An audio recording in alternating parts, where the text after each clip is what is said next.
Morning, fight fans. We are live, getting ready for UFC 234 in Australia. We've got Kelvin Gastelum against Mr. Robert Whittaker. It's going to be a fantastic card from top to bottom. I know it's been getting a lot of hate around the internet that we might not see some of the best matchups out there, but I expect a lot of finishes tonight. We're here to talk Draftkings. We are also here to try to pick some winners. We've got some great contests out there in the fantasy sports land. The MMA Ironman kicks off today. We also have Group 3 or Event 3 of the MMA World Cup. So for those who are in contention to get buys in the next round or be in the knockout round, best of luck to you. So let's kick this card off. My goal is to finish this in about 20 minutes. You're not going to hear the most technical breakdowns of each fight. All of the homework has been done. I'll save that for some of the other podcasts. And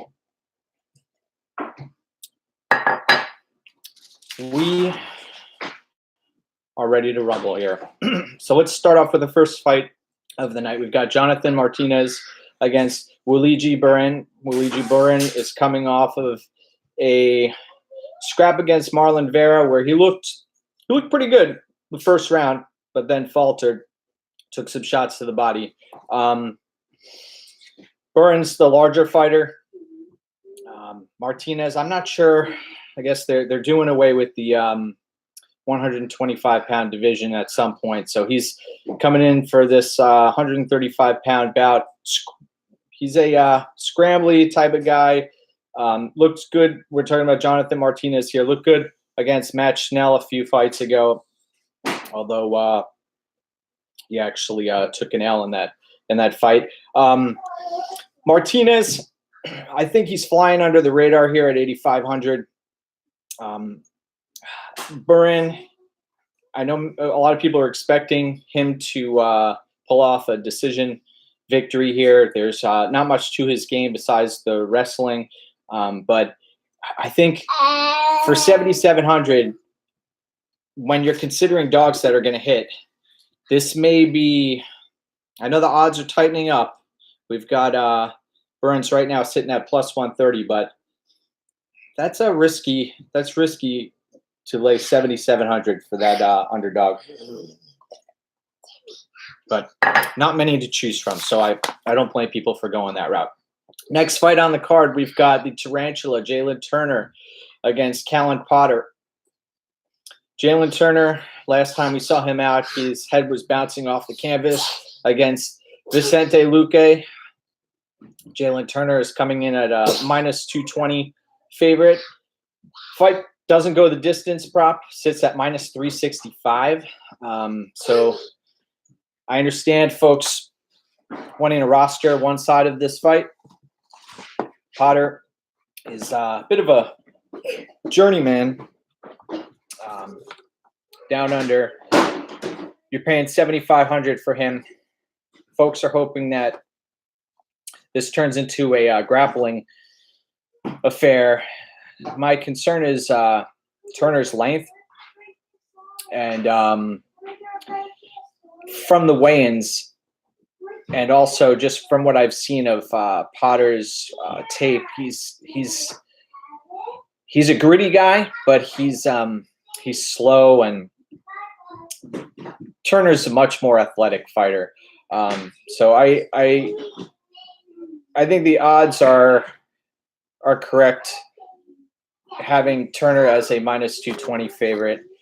But from a DraftKings perspective, I think this might be a bit of a hairy fight, because if Turner can't get Potter out of there,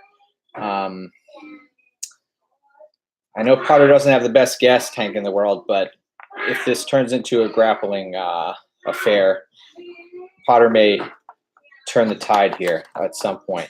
But I do expect the younger, more athletic fighter to pull this off. Next fight up, we have Lando Venata at 9,300 against Marcos Rosa. Marcos Mariano Rosa. When I was doing tape here, obviously Rosa doesn't look very promising, but there has to be a reason why Anderson Silva likes this guy. I am a bit concerned. I was at Lando Venata's last fight, and he, when he has an advantage in a fight, he doesn't play it safe. He goes in for the kill, which is what you want from a DraftKings perspective, but he leaves himself susceptible to counters, and just the way he manages his gas tank is concerning. So odds have widened in this fight. Venata 9,300. He should get a finish here.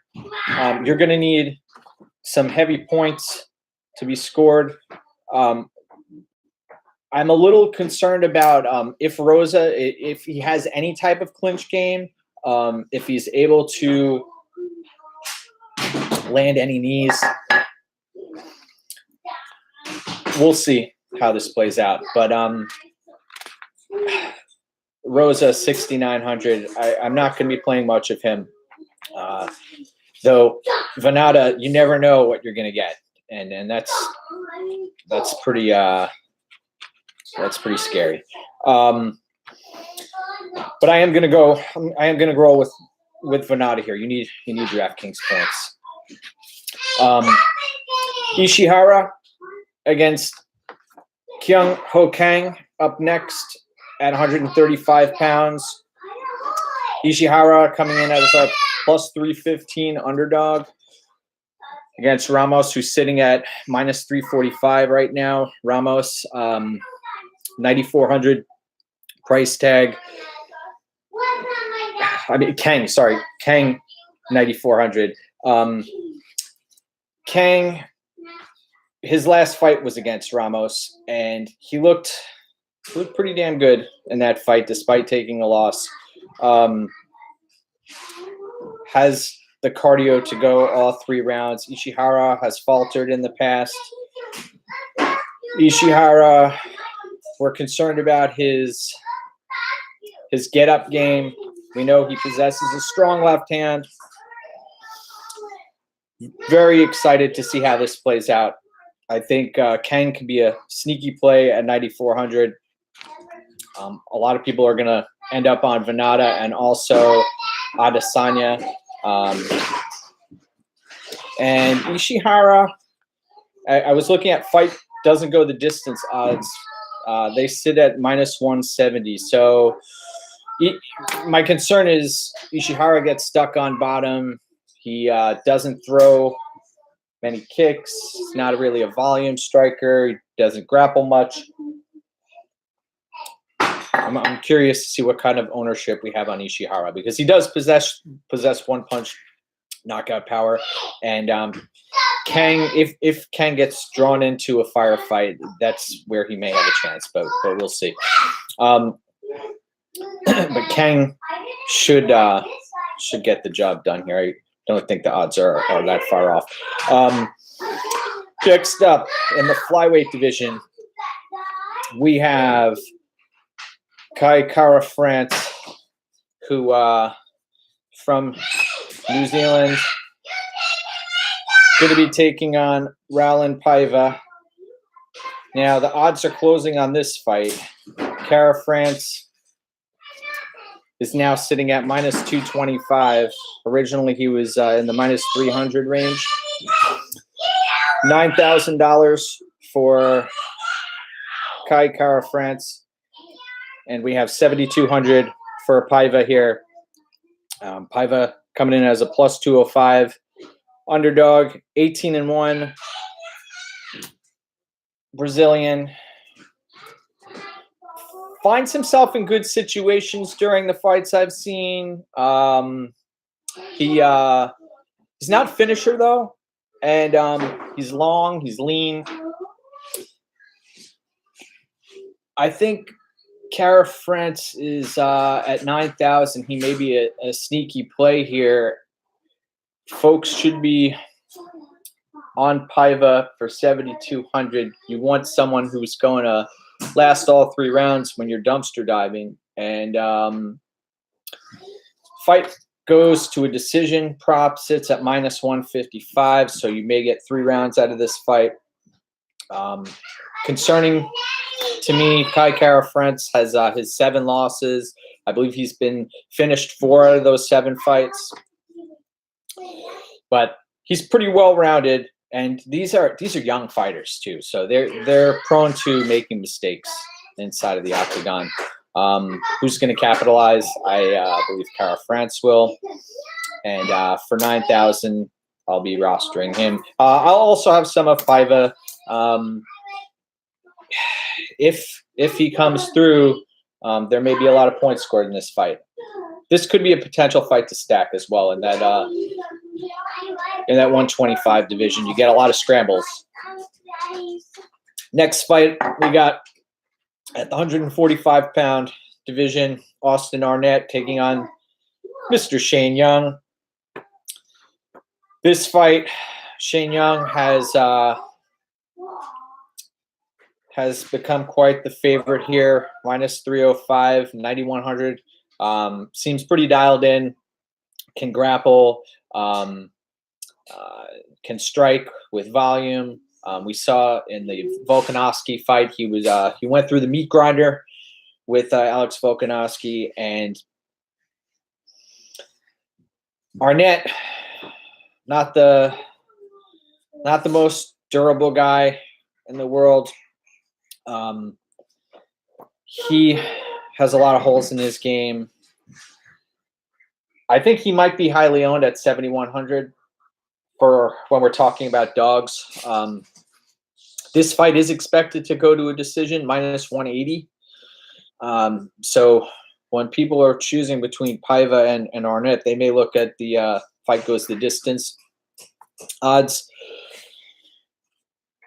Everything I've seen from Young tells me that he's super motivated. He looks shredded at the weigh-ins. His performance against Rolando Day was also impressive, although I know Rolando Day isn't the best fighter in the division. But I think Shane Young gets this done, and I wouldn't be surprised if he gets it done in spectacular fashion. Next up, we've got Dong Hyun Ma, also formerly known as Dong Hyun Kim, against Devontae Smith. Devontae Smith is someone who continues to fly under the radar. Young kid, -245 favorite for 8,600. This is the middle of the range that folks should be looking at if they're wanting to take down a GPP. Kim, may I say Ma, for +225, you're getting a 30-year-old vet who is willing to throw caution to the wind. He will bang in there. He's a pretty strong grappler too. This fight is a wild card to me. I have a feeling this fight may end up on the optimal lineup. For 7,600, you are getting a lot of bang for the buck from Ma. Tough card from a underdog standpoint. So try to choose wisely out there, especially if you're in the World Cup and you're trying to advance here. I'm interested to see if people are going to go stars and scrubs, or are they going to try to let it all hang out. So this fight, I know folks bring up the Devontae Smith's loss to John Gunther. That fight doesn't mean that much to me. It could have been stopped early. Devontae Smith made easy work of Arosa last time out. And the sky's the limit for this kid. The challenge is there's not much tape on him. So he's one of those young fighters. There are no certainties in this game. We'll see what happens here. But Smith should pull this off. I know this is a favorite heavy card. I expect a lot of favorites to come through tonight. Next up, we at the light heavyweight division, we have Jim Crute against Sam Alvey. Sam Alvey coming off of the loss to Nogueira, where he was clipped behind the ear, wasn't completely out, protested the stoppage, coming in on short notice. Alvey sits as a plus 125 underdog right now, 7,900 on DraftKings. This fight may go to a decision. We know how Sam Alvey fights. The question is, does Jim Crute have the right game plan here? Is he going to attack Sam Alvey's lead leg? I mean, that needs to be done if you want to beat Sam Alvey. Be prepared to be countered. You know Sam Alvey loves low volume striking affair. He's willing to take a few strikes to give one. You can out volume Jim Crute. You can out volume Sam Alvey. Problem with Jimmy Crute, the both fights I watched of his, he seemed to gas himself out. He gets reversed and swept in the grappling exchanges. So that's a concern of mine, his fight IQ. But he's a strong guy, heavy hands, wants to win, fighting on home turf.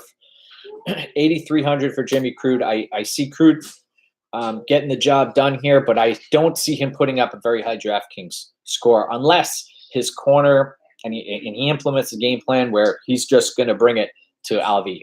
Alvey's coming in on short notice, so that may be the case. So I understand. This fight's a toss-up to me. I think it should be lined closer to a pick'em. Alvey's very dangerous. He does have that one-punch knockout power, and he can land it on just about anybody. But even if he does win, he doesn't usually put up great points from a DraftKings perspective. So I'm going to roll with Crute here, but I think it's a smart move to have some shares of Alvey if he's able to get that knockout. Next fight. Interesting fight here. Nadia Kassem against Montana De La Rosa. De La Rosa, odds are tightening up here on her. She was at minus 240 last night at some sites. She's been up to minus 270 at others. Taking on Nadia Kassem, who's 5-0, but we know the quality of opponents that she's fought. 8,800 for De La Rosa, who may be a very popular play, maybe one of the safest plays on the card, against Kassem, who's 7,400 right now. The thing about this fight is if De La Rosa does not get this fight to the ground, there's a strong possibility she gets outstruck and she does not win a decision. But the fight doesn't go the distance. Prop right now is at minus 115. And De La Rosa to finish inside the distance is sitting around plus 120-ish. So people out there expect De La Rosa to get the takedown at some point. We haven't seen much evidence of her from an offensive wrestling standpoint. I am concerned about that. But Kassem, she seems to throw a lot of kicks. De La Rosa, it's up to her to catch one of these kicks and take it down to the ground and then finish the job down there. I think that's how this fight will end. But I think if you want to take down GPP, I think there are better options out there. I will have shares of De La Rosa. Kassem, here's the other thing. She's coming up a weight class. I know she's fought at 125 pounds before, but her last fight against Alex Chambers, she came in at, I believe, 120 pounds. It's concerning though. De La Rosa 9-4 record. I know she has Mark De La Rosa, her husband, in her corner. They've got to do this right. They've got to come in with a grappling heavy approach and win this. The thing that concerned me also, De La Rosa, even in her tough finale fight, she was getting lit up early on the feet. So it's a risky at -250. This is a bit risky. We'll see. We'll see how this plays out. But is De La Rosa going to get those grappling transitions? Is she going to land multiple takedowns? What does she have other than landing that submission? We'll see. We'll see. But I think De La Rosa is going to pull this off. Next fight, we have Yaya against Ricky Simone. Great fight. Dangerous fight. Yaya odds have been moving around. Right now, Yaya is sitting at +105. We know what he does. Elite Jiu-Jitsu, can catch anybody at any time. Ricky Simone, strong wrestler.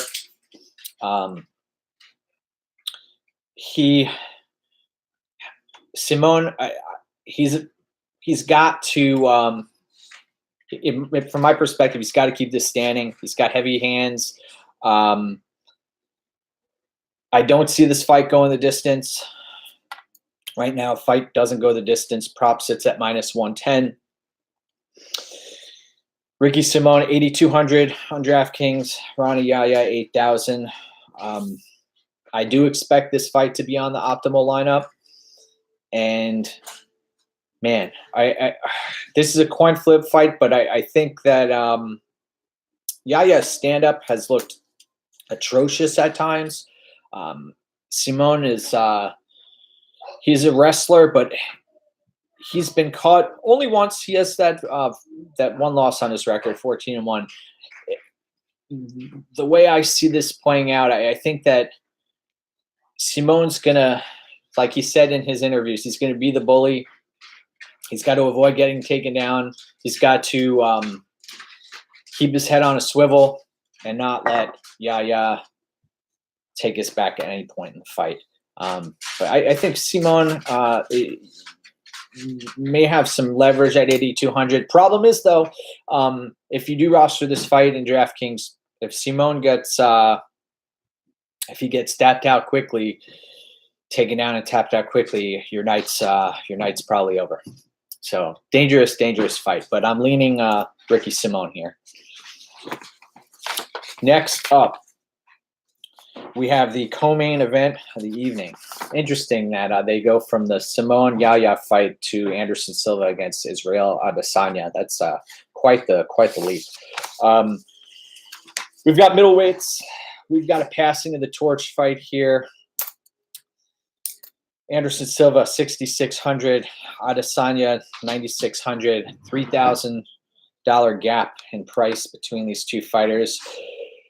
It's going to take a hell of a lot for Adesanya to end up on that optimal lineup.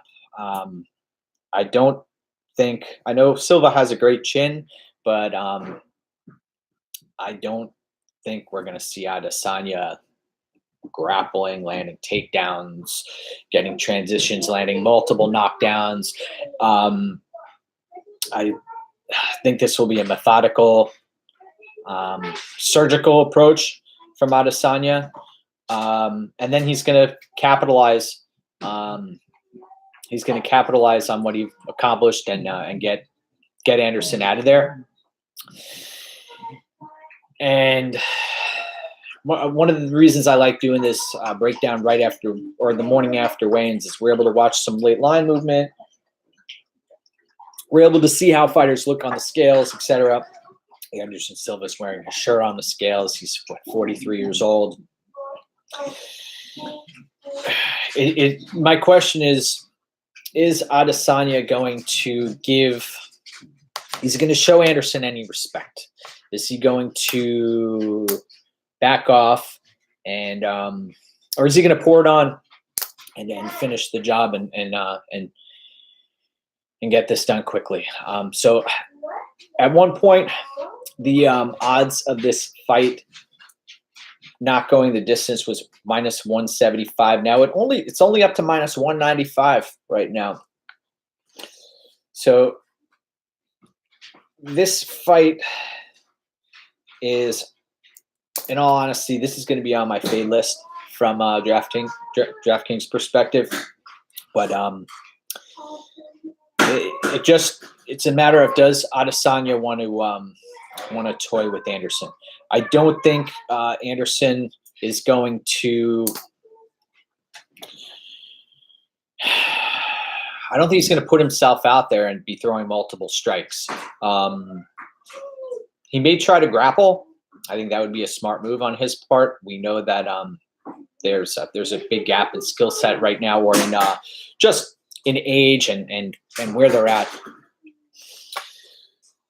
Where they're at in this game. So if Anderson manages to get this fight onto the ground somehow, some way, then he has a shot. But I don't see him winning this fight on the feet. But I've got Adesanya here, and that's not anything special. Main event of the evening. We've got Robert Whittaker against Kelvin Gastelum. If there were a middleweight to get this done, other than Yoel Romero, I think the only person may be Kelvin Gastelum. We'll see if Adesanya gets through Anderson. So this fight is very interesting. Especially from a DraftKings perspective. You've got Robert Whittaker, who's priced at 8,900, just above that top tier. And Kelvin comes in at 7,300. Kelvin's never been finished. But also, in my eyes, he hasn't fought someone like Robert Whittaker. Whittaker doesn't let you off the hook, throws punches and bunches, has a great killer instinct.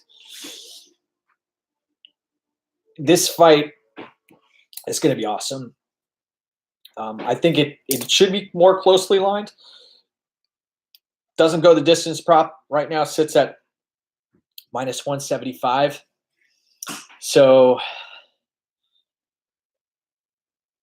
I know folks aren't wanting to stack this fight, but after looking at it a few times, this fight may last a while. And if it does, you may be better off stacking this fight in some cases. When you're looking at the Kaikara France matchup, odds have tightened up. Are you willing to take a risk on him? It depends on what your strategy is today also in contests. But I will say this,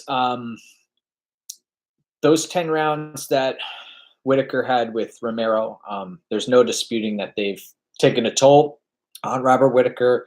I think him fighting on home turf is a huge advantage for him. I think he's going to be completely dialed in. He's going to, if he has to, Whittaker will dig deeper than he ever has before, but there's only so far you can dig when you've lost consciousness. You can't fight when you're unconscious, right? So Kelvin, I think, does have a shot at ending this fight at any point with that left hand. Kelvin, he's going to be in a dogfight here. He just cannot turtle or roll up at any point when he's hurt, because Whittaker could just capitalize on that and get him out of there. That's the one concern I have for Kelvin. I know we've never seen him knocked out, but Whittaker's the type of fighter who, if he gets you in trouble, he will pounce on you. And this is a fight where I could see that happening. So I'm going to be split on this fight, but I do like Kelvin here, especially at 7,300. Alrighty, so we'll see what happens there. Enjoy the card, everybody. I am looking forward to this. And you can follow me at MikesMMAPicks on Twitter. I'm also on CapperTech as well as BetMMA.tips. And everybody have a great day. Enjoy the card. And we'll see you next week for Phoenix.